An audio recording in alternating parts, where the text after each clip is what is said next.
Hello, everyone. Welcome to our webinar. We're going to be getting started now.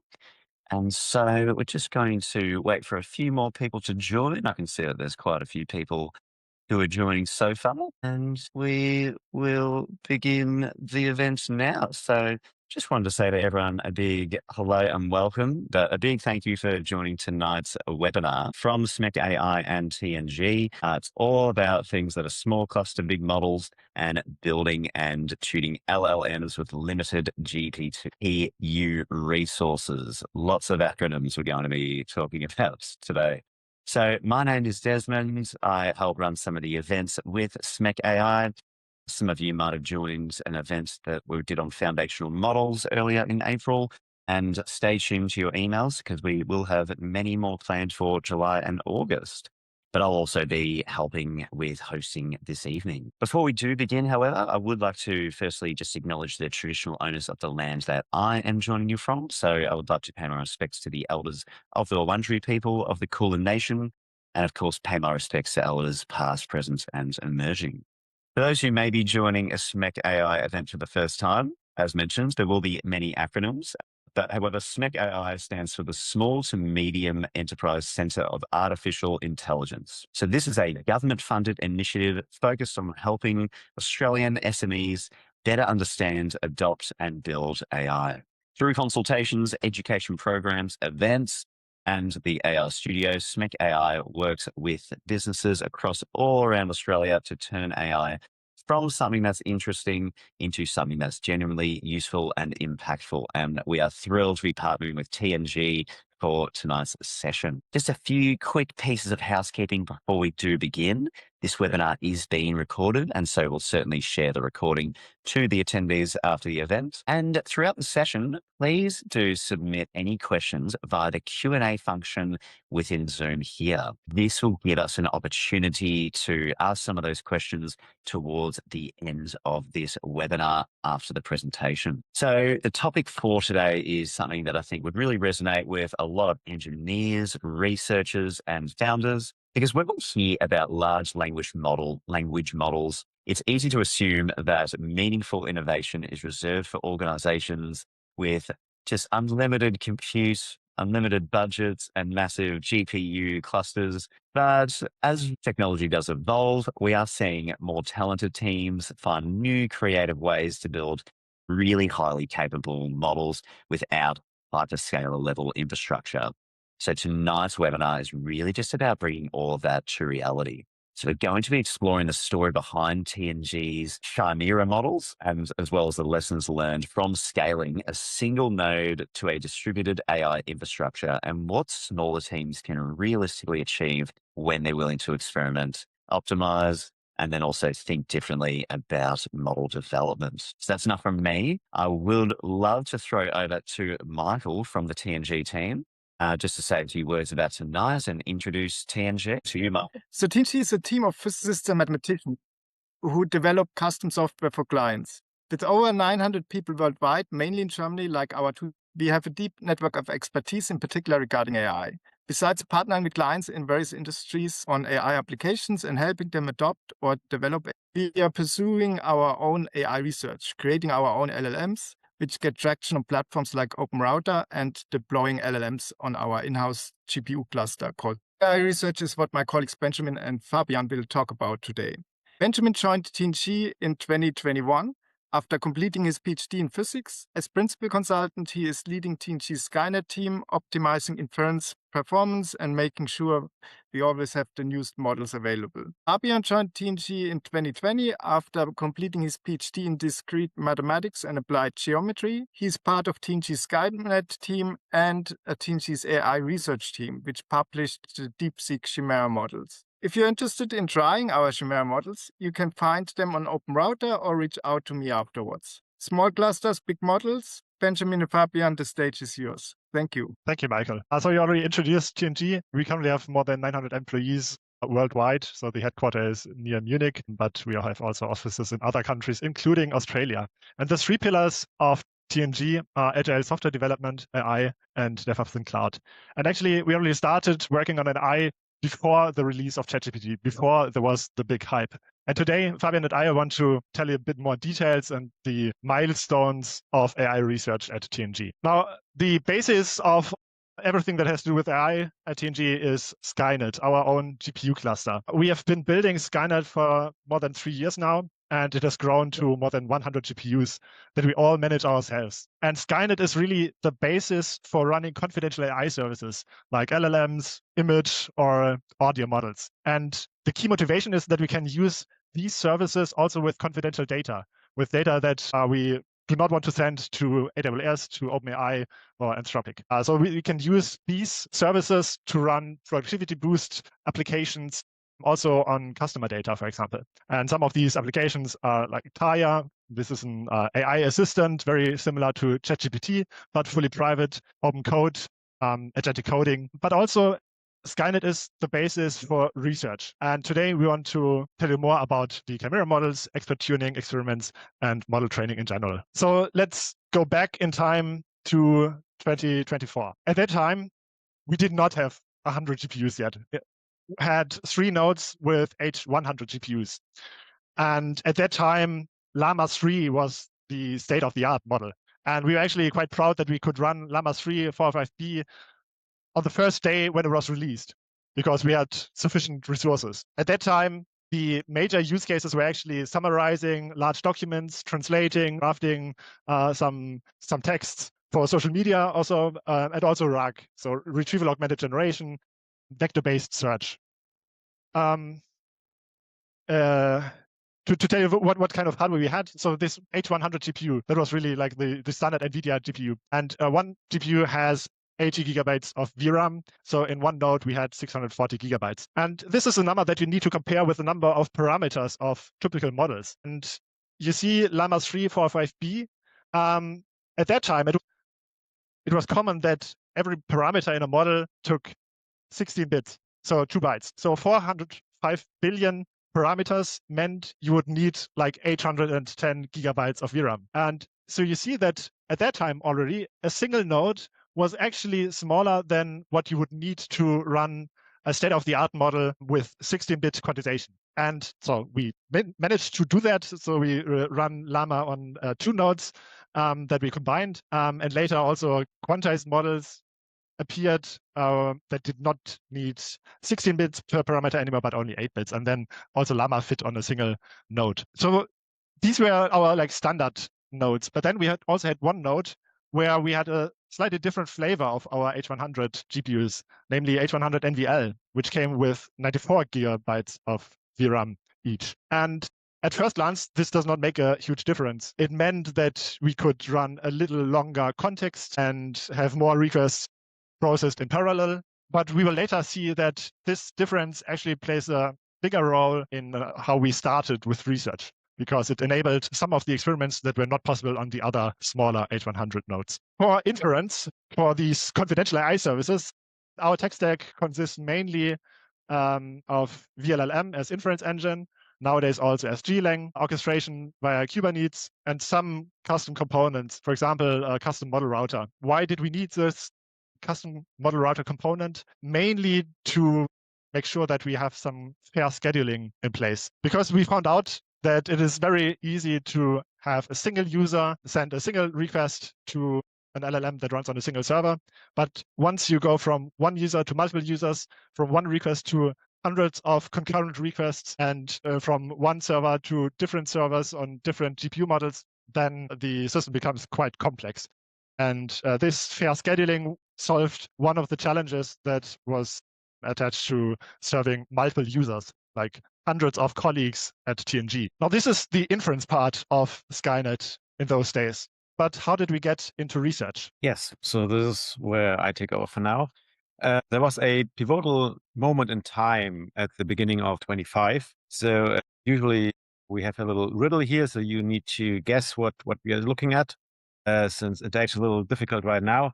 Good. So this is the stock chart of NVIDIA. And in January 25, if you click once, Benjamin, something happened. We see a little drop here. And the reason we had a little drop here was that DeepSeek released its model R1. And it was released, I think, on January 21st, around that, which I think was a Friday or so. And Monday, the stock of Nvidia crashed a little bit because of that. And the reason was that this was really a slightly game-changing moment, because up to that point, it was not clear how this race between, in particular, proprietary large language models and open weight models would continue, because OpenAI had released its O1 and consecutive models, which were the first reasoning models capable of doing complex math problems, for example. And it was not clear whether the open weight market would be able to cope with that. And DeepSeek came along and proved it is possible. And this shook the market, and it also shook us. So we recognized this is really something we want to have a close look at. And that is what we did. As we see on the next slide, I'll do it like this. So what we did here, so we took this R1 model and we were able to deploy it, in particular because of our slightly bigger hardware nodes. And we wanted to really have a close look. And this is what we are looking at here. So what we see here is a kind of brain scan. So we see here what is going on inside such an R1 model when we send in a prompt. So from the top to the bottom, we see the layers. A model always consists of layers, one after another. And from the left to the right, we see the so-called experts. And whenever there's a shining pixel in this image, this part of this model brain is active. And now I just quickly jumped over from left to the right with the experts, but we have now talked about what an expert with respect to DeepSeek is. So I think Benjamin will explain that. So yeah, sorry for continuing. This is a zoom in into a single layer, and typical LLMs consist of transformer architecture. So you have like attention, normalization, and then a feed-forward network. And in a traditional LLM, when an input token X1 travels through this layer, then it has to take always the same path. And it does not matter if it's token X1 or a different input token. All tokens see the same weights. And the difference for a mixture of experts model is now that when we zoom into this feed-forward network, we see that it actually splits up into several networks, which we then call experts. And they are connected via a router. And this router now selects only a subset of experts per token.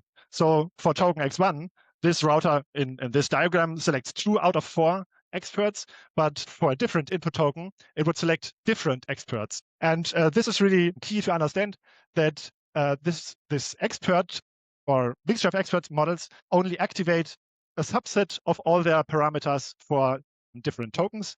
And this really means that some experts, some parts of this artificial brain are active only for specific tokens, much like humans activate parts of the brain only for certain activities, for example.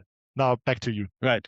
So as only with each token, a certain fraction, a quite small fraction actually, of experts are selected, not every part of this big model brain is active all the time.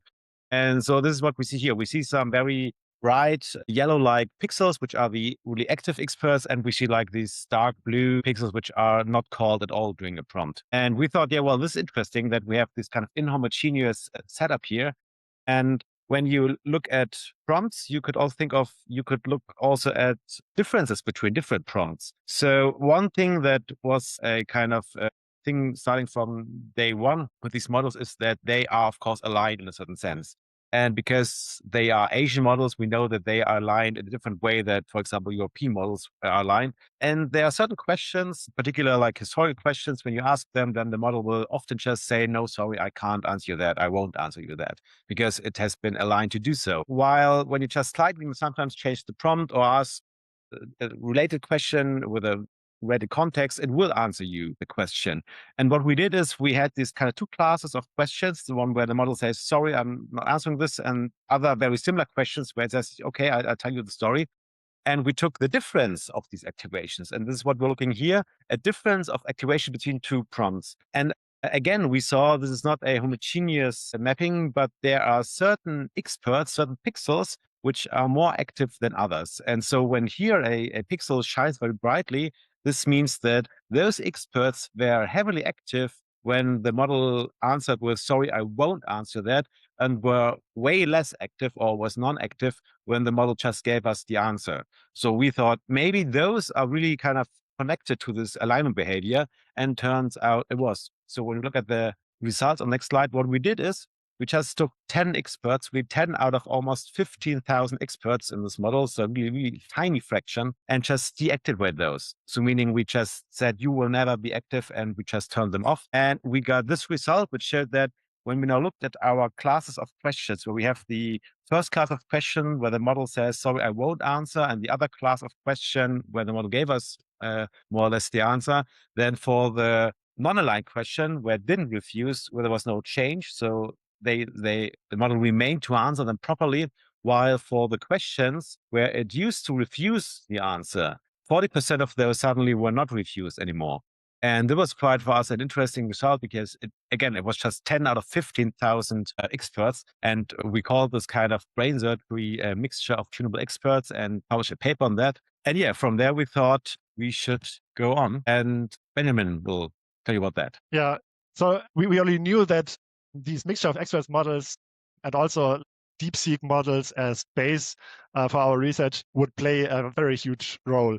And we also knew that we had limited resources at the time. So we could barely fit a DeepSeek model on our node. And actually, to just come back to what I said in the beginning, the DeepSeek models where we run these experiments could only run on these slightly larger H100 nodes. So the nodes with the regular 80 gigabyte H100 GPUs were not sufficient, but only the one node that we had with 8 times 94 gigabyte. But the DeepSeek model only barely fit on this node. And for these expert tuning experiments, it was okay because we were really focused on specific questions, and the answers for these questions were relatively short. But of course, when you want to study more complex problems and also when you compare different models, then you need to be able to run a model in full context. That's why we had to buy more hardware. So we got the AMD GPUs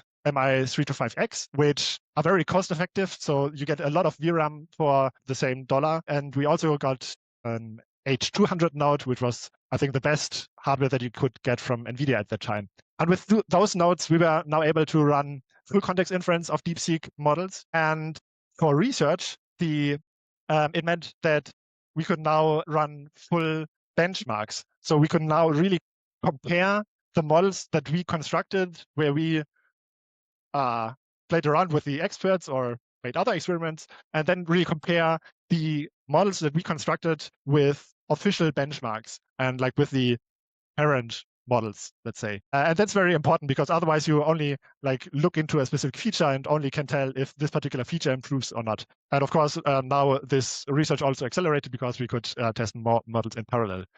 And this is what came out. So here you can see a plot where we see the benchmark score as metric for intelligence on the y-axis. And on the x-axis, you see inference cost, basically how many output tokens were generated in order to answer all these benchmark questions. And when we start with the red dashed line, then we see that there are 3 models that were released by DeepSeek, the V3, 324, and R1 528. Those are original DeepSeek models. And what we did, we constructed our own models from them. And those models lie on this blue dashed curve. And you can see that in particular, this R1T2 Chimera model is more to the left. So it needs fewer output tokens. It is faster than R1.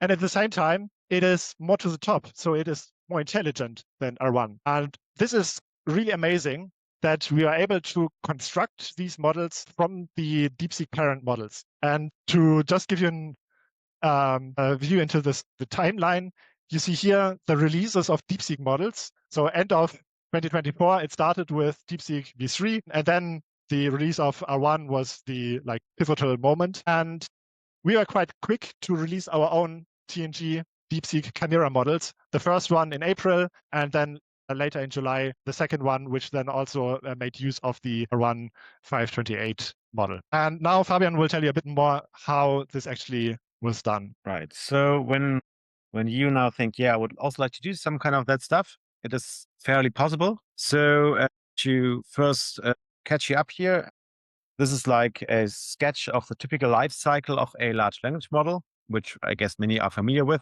So when you deploy a model for inference, you typically start with Hugging Face. This is the smiling, hugging smiley at the left, which is then a GitHub for large language models or any kind of AI models. You download the model, which is essentially consisting of two things: big matrices, these parameters theta here, which are just large tensors of numbers. And this is where all these gigabytes of space go in, and some configuration files, which tell you which kind of, what to do with these matrices and how to deploy them. And you put those in an inference engine. For us, as Benjamin said, this is usual VLM, and you get an API and serve that. And so now when you want to create your own new models, the point of attack is exactly here with these parameters, and you can start manipulating them. Why and how we see on the next slide. So when you think of what VLM does, the inference engine does many complicated things, but one of the most important things it gives you an implementation of this abstract model that also Benjamin showed before when he explained the mixture of expert architecture. So in the end, for every layer, for every module you see, for every block, there's a Python class that implements that. But in the end, if you, for example, look at an expert, this feed-forward network here, mathematically it breaks down, a little simplified, to an implementation of a function that is more or less some nonlinear function, and then inside a linear function ax plus b. And so one click more, please. These a and b values, this are exactly the numbers that you download. So these are these theta numbers that we saw before. And now you can download them in different flavors. You can download the V3, 325, 324 model. You can download R1, or you could download the updated R1 model. So there are different options now for these parameters. And this is what we did. We downloaded all of them, essentially. And then on next slide, we see what we did now is we did not just download them and fed them into VLM, but we took a little detour. And this meant we download all of them, and then you can combine them in new ways. So what then happens is the so-called model merging. So you choose factors lambda, and you just take a combination of these different theta values that you downloaded for the different flavors, and you combine them in a new way. You also configure maybe slightly different your configuration. You feed this into VLM, and then you have a new model served. And one important aspect here is this all happens offline on disk. So you do not need a lot of VRAM for doing that. You can just do this on disk. And of course, the tricky thing now is to choose the lambda. So you don't have to choose the lambda for one model as a whole the same, but you can choose it for the experts differently from other parts, like attention of the network. And something that may turn out here, we see here. So here we see examples of different runs. So every blue square we see here is the result of one model merging, where we combined, in this case, two models, R1 and V3, 324. And we measured on the y-axis the so-called relative inference cost, which means essentially with how many tokens does the model respond to a prompt. So we have here two models. One is a reasoning model. So this is a model that always responds with a thinking trace, and it thinks a lot about the answer first. And so it produces a lot of tokens, while V3 is a non-reasoning model. So it just gives you straight away the answer. And so V3 takes about 30-ish% of the tokens on average with our prompts than R1 does. And now we combine these two models, which shows a factor lambda. And this is what we see on the x-axis, meaning if lambda is 1, we choose more or less the full R1 model. And if lambda is 0, we choose the full V3 model. And now we continuously sweep in between. And we see interesting here that behavior changes kind of as expected, meaning the more lambda grows, meaning the more we increase the ratio of R1, the more verbose the model gets, meaning it produces more tokens, which makes sense because we come closer to a reasoning model. But we see furthermore that this is not a continuous or not a linear line, but this is kind of like a sigmoid function. So in the middle, at around 50%, we have a switch. And this is really interesting because this is really the point when suddenly the merged model starts beginning to reason. It really puts out this think token and starts really becoming a reasoning model, which is really interesting to see. And the other interesting thing you see in this graphic is that starting from 50%, there are kind of two plateaus here. There's the upper line and the lower line. And the reason behind this is that these are not exactly the same merge technique. So we do not choose a lambda in the same way, but we treat in particular experts differently than we treat other parts of the network. And we recognize that for some kind of expert selection, or like how we treat the experts, we have a kind of plateau in the middle where we can increase the lambda value, but we do not increase the verbosity of the model, while we do see an increase in benchmarks, however. And this is kind of the thing, or the kind of magic behind the R1T model and our Chimera models, that we recognize that we can really be more token efficient, spare a lot of tokens, but still have meaningful output. All right. And yeah, so we were quite successful with that. These models became published via OpenRouter by a provider, and some kind of communities really started loving them. And so suddenly we became a severe market shareholder in OpenRouter. So 3% of the market share around December was belonging to TNG Chimera models. And we see here that, for example, on December the 7th, we had like 14 billion tokens almost of DeepSeek R1 T2 Chimera models produced, which made us, I think, ranked 8th in the number of open weight providers, open weight creators of models over the last year with OpenRouter, which for a company like TNG is, of course, a tremendous success because we are not an AI frontier lab. We are a software consultancy. And this was really a heavy success for us, of course. And I think from there, Benjamin, that's right. Sorry. Yeah. Where are we now today? Of course, with the advent of agentic coding, we had to scale up our cluster even more to provide more resources for inference. And we focused on RTX Pro 6000 GPUs because they're very cost effective and they're actually also the only hardware that you can get nowadays. And we also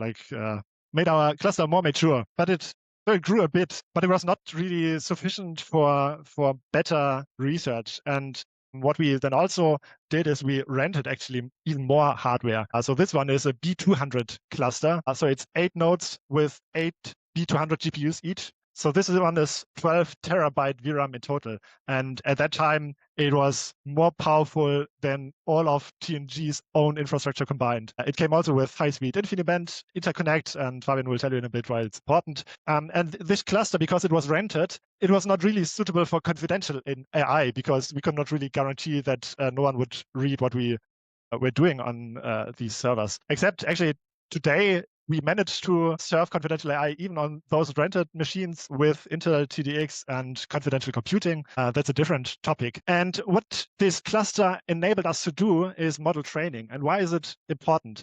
Now, we already looked in model merging and expert tuning. Model merging requires compatible base models. And this is actually quite difficult because at that time, we had like 4 or 5 different DeepSeek models that were all compatible, all based on the same model architecture. But later, the new model releases were using different architectures, and we could not really use exactly the same approach anymore. And another drawback of expert tuning and model merging is that they are not very targeted. So you change something and some parameters, some metrics improve in the right direction, but other parameters might regress, might go in the wrong direction. So in some aspects, the models could get worse. And training is one option how you can really target specific features and have comparably low impact on other metrics. Exactly. So this is what we're doing now. We try to do the next step, and we still try to do this in a very efficient way. But just to give you a picture why this makes things very more complicated for us, in particular in this setting when you train big models, when we look at the typical training process. So no matter what your background is, to just also draw a picture here, when you train a model, what you do is you send tokens or an input prompt or whatever through your model, and the prompt processes all the different layers, the different repeated modules of the model. And what you get out is an output. And in training, usually with supervised fine-tuning, for example, you have a target output, what you expect the model should return. And so you have the thing that the model did return, you have what it should return. When you have these two things, you can compare them. And when you compare these two things, you get a loss. And from this loss, you can then compute, there's a mathematical function in the end, a gradient. By so-called backpropagation, you then get a gradient on every of your parameter matrices. And with that, you can then update the weights in order to decrease the loss. So this is typical training. And this is like on one GPU. And now when you train a big model, this setting changes quite substantially because your whole model does not fit on one GPU anymore. So you have to shard it. You have to distribute it among different GPUs, maybe even among different nodes. And in the end, you still do the same thing, though when now a token goes through, one layer might be distributed among different GPUs. And so you always, after they have processed the tokens, need to synchronize them between the GPUs. And also the layers themselves might be distributed among different GPUs. So between the layers, you need a synchronization step where you reduce the information between all the different GPUs. And so what you do gain is here a lot of communication overhead that you need to cope with, and you need to intelligently resolve. And there are different ways to do that. So this is what also makes planning such a training a little tricky. On the next slide, we see there are many different ways to distribute a model. The simplest way when you like position is data parallelism. So this is like also what you know maybe from inference. When you are in the position that your model fits on the whole GPU, you can just split copies of your model on different GPUs, and you just then split your data into batches, and each copy processes its own part of the data, and you combine this. This is very lean with respect to communication. Then there's tensor parallelism. This is when you split really a matrix into several parts and distribute one tensor on several GPUs. And you need then to do the calculations partially on one GPU and then synchronize the steps. And when you can split a model vertically, you could also split it horizontally. This is then pipeline parallelism. There you split between the layers, also what we see before. And even more complex is context parallelism. This is really when you have a sequence that you are training on and you split the sequence in different parts. And this is particularly complicated because this kind of is in contrast to your attention mechanisms. So the model should know what has been going on in the past. And so when you split like your context in several parts, this makes a lot of trouble and also results in a lot of communication overhead. And finally, for a mixture of experts architectures, as we have seen with DeepSeek, there's so-called expert parallelism, which is kind of one of the reasons I would say why these are so successful. When you have an MOE architecture, you can you can distribute your experts to the different GPUs. So a GPU has a certain set of experts, just computes those, and then thinks back the results of those experts.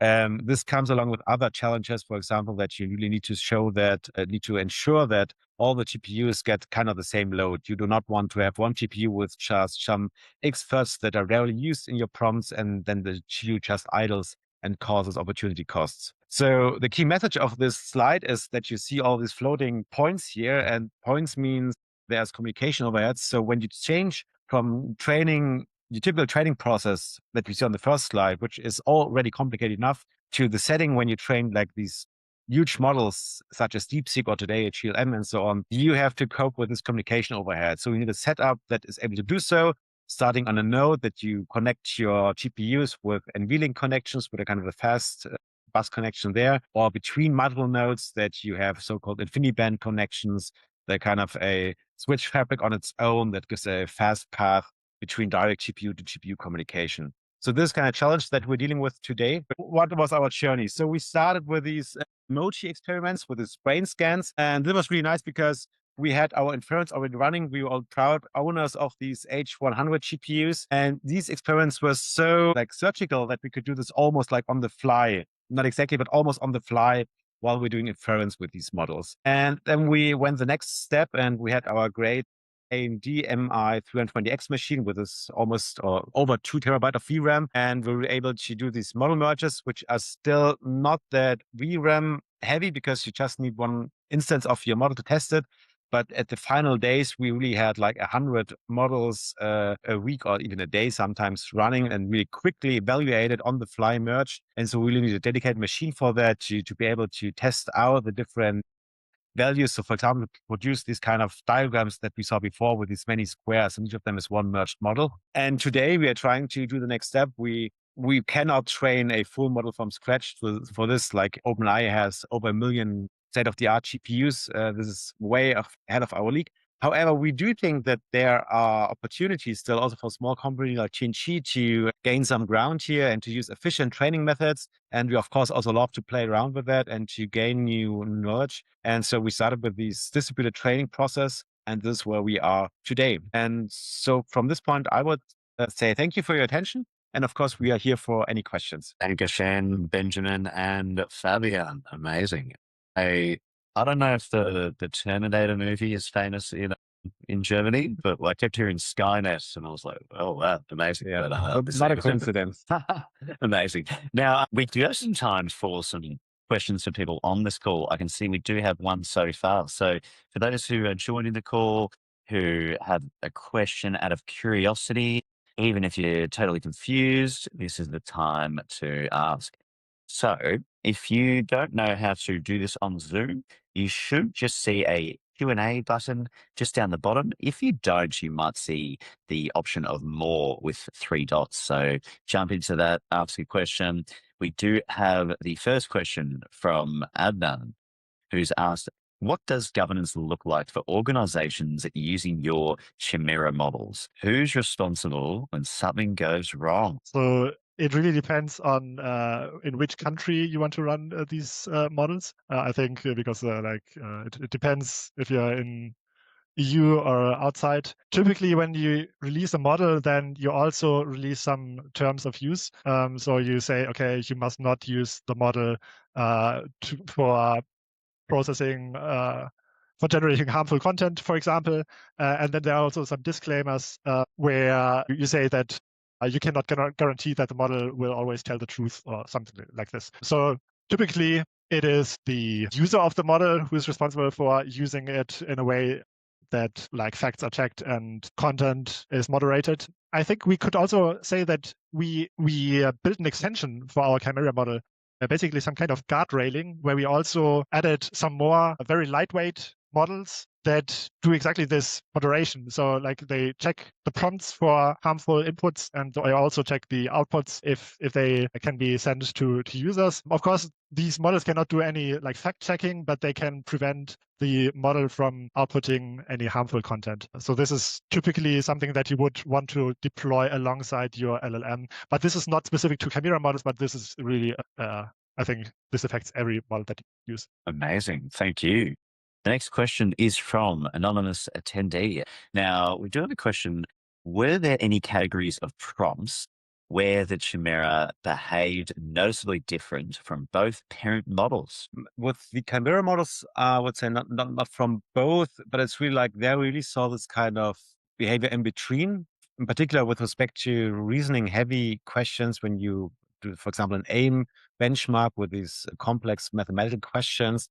They just see that it kind of shortens the reasoning trace. So, but this is not different from the parents. It's like really like what you kind of would hope for and expect. It's a mixture of the two parents. However, we do see really also changing behavior sometimes when we do different kind of mergers. We have created one model which had not been released for several reasons, which is called the artist. And the reason we call it the artist, there we did also combine DeepSeek models, and we kind of got a model that really is very vivid in writing texts and being creative at texts. And this is kind of really a behavior that also a lot of test users said is different from what they saw with R1 and also V3.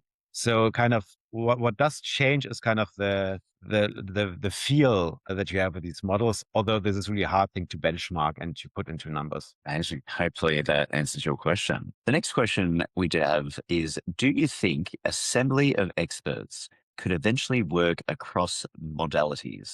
For example, combining language experts with vision or audio experts, or do you expect a much stronger coupling there? Yeah, I would say no. I would not assume that. To be honest, I also didn't assume that our merging would work. So when our bosses came with that idea, I was really skeptical. So maybe this is a disclaimer. But here I really would say no, because the one foundation of our merging Unix was that we have this common family of architectures. So the most important thing is that they have really the same origin. And the one important consequence is that they live in a kind of same hidden space. So a model has a certain hidden space of a dimension like 4,000 around that, and this is kind of the space in which it's thinking. And this space and the geometry and the meaning of this geometry is kind of the same for all these DeepSeek models that we use. And I would assume that when you mix different trained models, and in particular different models of different modalities, this just wouldn't fit. And so you would need to ensure that this hidden space is compliant with each other, and this is typically not the case. Although also there are some papers dealing with this kind of question, whether you can like deal with symmetries in hidden states or like in the model architecture to cope with that. So at least that when you start the same trainings, you get always models that are compatible. So there are some results going in that direction, but for models that you download from Hugging Face, I would really say no. It's also it's not really clear if there are any pure vision or audio experts in those models actually. So of course, if you have a pure vision model or a pure audio model, then of course, yes. But if you have some multimodal model as starting point, then typically you first generate the representations in hidden space, and they are then shared across any inputs. So no matter if it's text input or vision input or audio input, you have a similar representation then. And so all tokens, in that case again, will travel through the same experts. And it's not clear that you can really separate out the vision experts in such models from pure text experts. Okay, brilliant. Next question is from Ralph.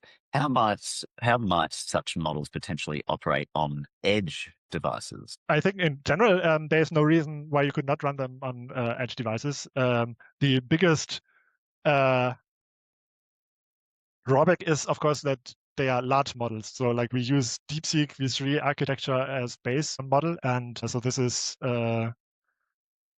several hundred parameters, billion parameters, and you see what kind of infrastructure we need in order to run them at full context. And of course, we can then do some quantizations, and there exists several quantizations for Chimera models as well. And if you can get them to run on your hardware, on your edge devices, then feel free to test them out and report. But yeah, I mean, those are still big models, and I'm not sure if they like could fit on, I don't know, probably not your Raspberry Pi. Amazing. Love that. Thanks for sharing. Next question is from Fang. What is the size in terms of params of TNG's latest trained big LM? And how long did that take, if that makes sense? Repeat this, please. Yeah. So what was the size in terms of params of TNG's latest trained big LLM? And how long did that take, in brackets, presumably on the rented setup? Okay. So we have not trained end-to-end a model in the way that we say we start now, we train a, let's say, 5B, 10B model and train it to the end with all the training phase of pre-training, post-training. So I would say I could not answer that. With respect to model merging and these kind of construction techniques, we are in the range up to 1.2 trillion parameters. This is what we did here. And there you don't have actually this question of training time. What we do is we also are in this area when we do our training experiments, which are then mostly like fine tunings, of course, or other kind of techniques that we try around, which is flying around literature, but we did not do a full training of a model end to end. Okay.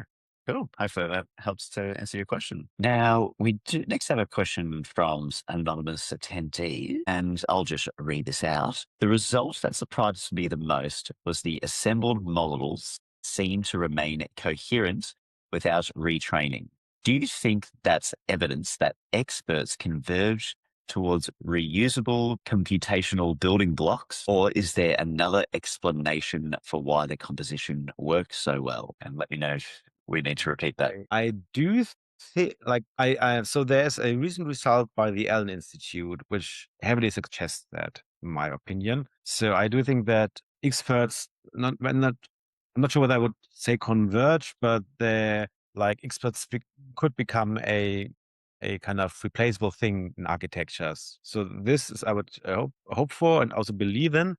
However, I'm not sure this is really the secret why our mergers were working that well. So here I really think that the reason is that the pre-training in the end, which is the longest and biggest part of the training process, is really the same. And there is like theory that like empirical experiments about the modes of a training process when you train a model and you start several checkpoints training and you look how the modes, the minima of the loss functions are connected. And there's one interesting paper, for example, that showed that there's always in their experiments, of course, but there's a continuous line between the modes in a valley of loss. And so the interesting thing is, and a question which is still like puzzling in some sense, why is it possible to, in the end, really take two checkpoints and have a continuous line between them?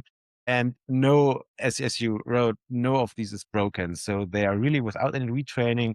They just continue working. We actually never saw a broken model in this area, which kind of means that you are in the direct connection to loss valley in some sense. And so this is interesting.